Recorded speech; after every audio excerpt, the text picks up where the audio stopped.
called the Nova Music Festival. There's actually another music festival not too far from here, but much smaller. As I told you, this music festival is here, like many other festivals, almost every year. They got all the paperwork, everything was approved. People are waiting for it for a very long time, for many different reasons. There is a famous story about the families that the kids used to come to this festival every year, and they had some problems. They were on vacation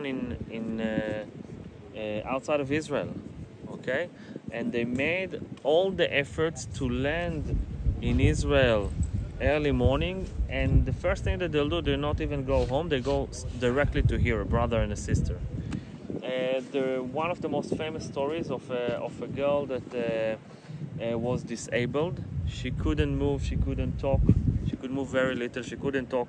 She's in a wheelchair, and their father learned that she's happy on those music festivals, and her father bring her to music festivals, and they become some sort of a symbol for this music festival, and he take her from one music festival to the other to see a small smile on her face. Her name was Ruth, and for a very long time both of them, by the way, were not found, and she was considered missing for a very long time, and it's happened that they learned that she was in truth she was buried with her father, and that's to teach us that the situation of the bodies after the atrocities that Hamas committed to take over here was not always very easy to determine who is buried and how and where. The bodies were in positions and in a condition that was very hard to tell apart. Some of the people that were killed in this festival or kidnapped become a symbol. Now, each and every one of them has a unique story. 364 of them were murdered over here. 44 of them were kidnapped, as far as we know, and many more were injured. One of my friends, I just talked to him this morning, daughter was celebrating over here in this festival with her friend. The rocket starts, and everyone on this festival says, okay, like the rocket start, let's go home. By the way, some of them are under the influence of drugs, so they don't even think about going home. But what they need to do is to leave the area of the festivals, go to the side of the road, find their car and start to drive. So clearly, first of all, there's also some police presence over here and some security guards, but they try to make it in a well-organized way. They don't understand that by then the Hamas control the road, and every vehicle that drive along this road, the Hamas just harvests it with a machine gun. And the Hamas start to approach to wash this entire area. And the people, they take decisions, and those small decisions can tell if they will live or die. So some people decide to hide. Where are you going to hide? Some people jump into the drinks refrigerator and they hide inside. The tourists arrive, open the refrigerator, each and every refrigerator they open, and they shoot a person inside. One person was saved. They decided not to open his refrigerator. There is a small like caravan for ticket selling. It's the most obvious building around. Some people hide inside, they're safe. Under the stage, many people hide under the stage. The tourists go there and kill them all. Okay, so there are no clear rules. There is a crazy story, really. I don't have words to describe it. Two friends, they start to run. You know, adrenaline, they're young men, they're good shape. They start to run, they cross the road, they start to run, and they run. Basically from here, 20 miles of agriculture. Very easy to find shelter over there. They can run. The Hamas is not chasing them. And they run for maybe half an hour, and then they tell each other, oh my God, we are lost. What should we do?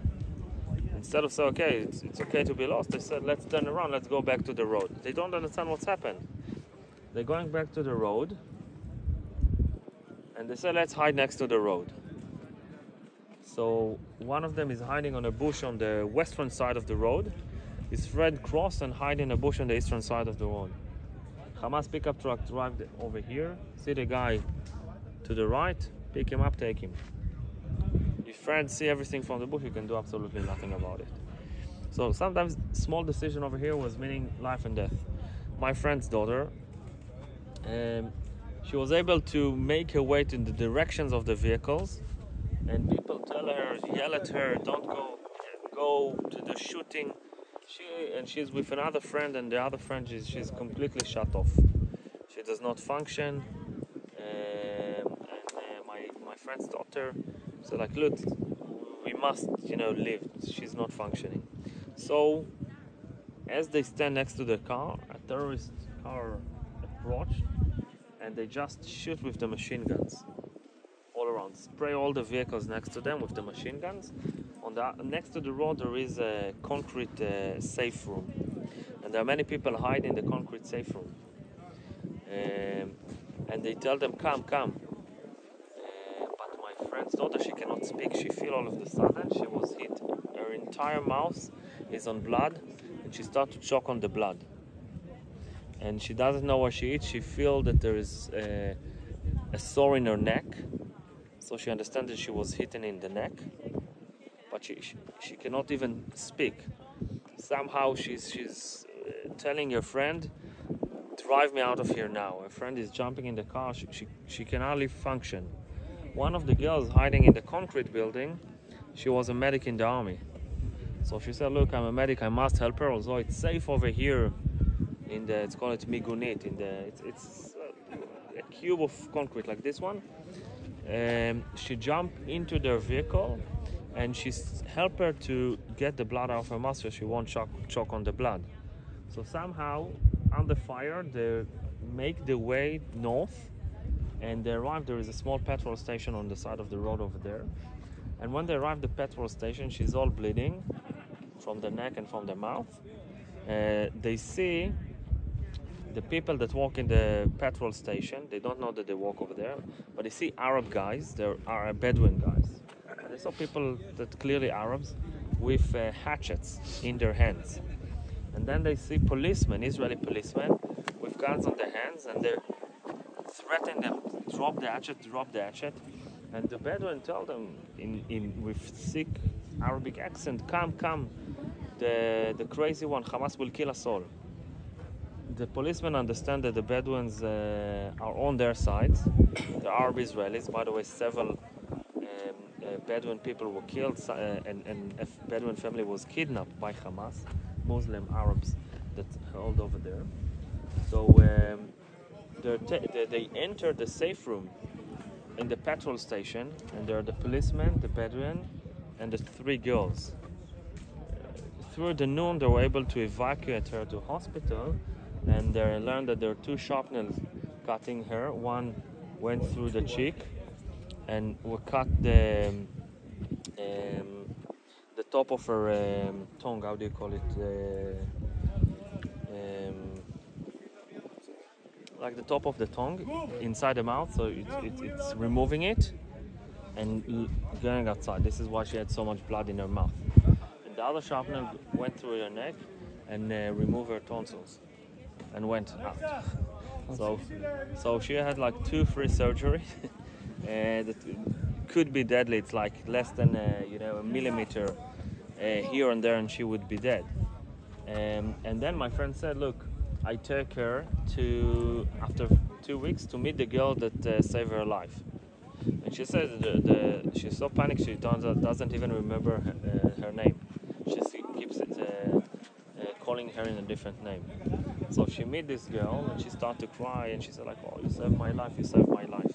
Thank you, you saved my life. And the girl told her, no, you saved my life. All my friends that were in the migunit, in the concrete building, terrorists arrived later and threw inside hand grenades, and they all died. If I would not come and help you, I would still believe that it's safe to be inside.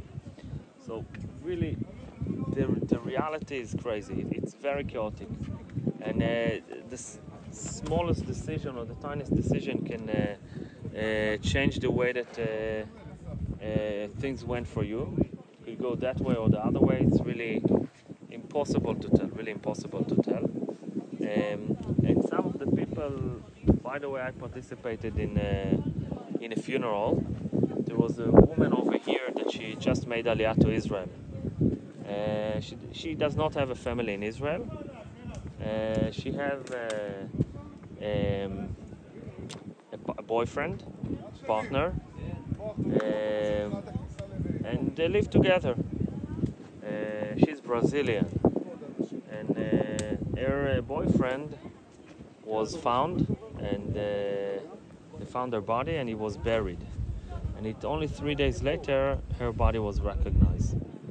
And it's a little bit complicated, but since his family is already on the Shiva morning, they couldn't come to a funeral. So there's like supposed to be nowhere for a funeral. So they just send on WhatsApp messages to people, come to the funeral, show respect. So I went to a funeral.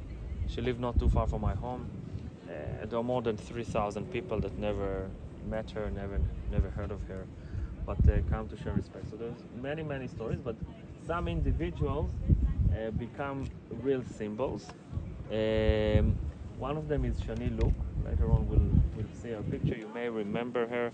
She has dual citizenship, German and Israeli. And her images were very clear from that day. We could see her body in a pickup truck,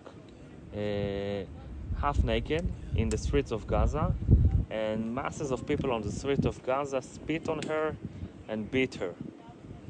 Okay, her leg was in a very awkward angle, so we understand that probably while she was attacked and assaulted, maybe sexually, her leg was broken.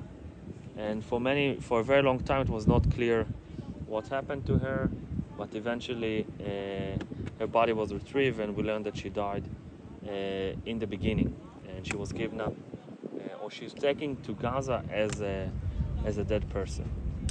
Okay, someone else over here, Naamar Gamani. She was one of the most obvious images and first images that have been presented from the day. She was put on a motorcycle between two armed terrorists, a terrified look in her eye. Her boyfriend was a huge guy, really big. We don't know what happened to him. Really extremely big guy, very strong, and he is pushed ahead, surrounded by armed people, and they pushed him ahead and they take him ahead. So there are So 2 days ago, Hamas sent us and recording of her begging for Israel to do everything that Israel can do to release her from captivity. Okay, Naamar Gamani. Whom else? So there is the story of Ruth. Several other stories from here. I will tell you that there is another one that is pretty famous. He was a security guard in this festival, and his family is one of the famous family of the Jewish community in Hebron. His father is a decorated hero, and his family was one of not so few, but not as loud families that demand that there will be no negotiation with Hamas, but only a military power will take them down. We can see that there is, even here, politics is involved, and the families not always agree upon the course of action. And just about a month ago, it was announced that his body was actually found. He was buried with someone else as well. Apparently, he was killed in an ambulance while he was helping to evacuate some people that were wounded. The ambulance was hit by an RPG, anti-tank missiles, and exploded and burned completely with everyone in it. And it took them a while to understand that he was buried with someone else. Actually, two people were buried with someone else, the same. Him and another girl were buried together with another girl that was on the ambulance. So he was also quite famous, I would say. But once again, every story is really important, and of course, every person, is the whole world.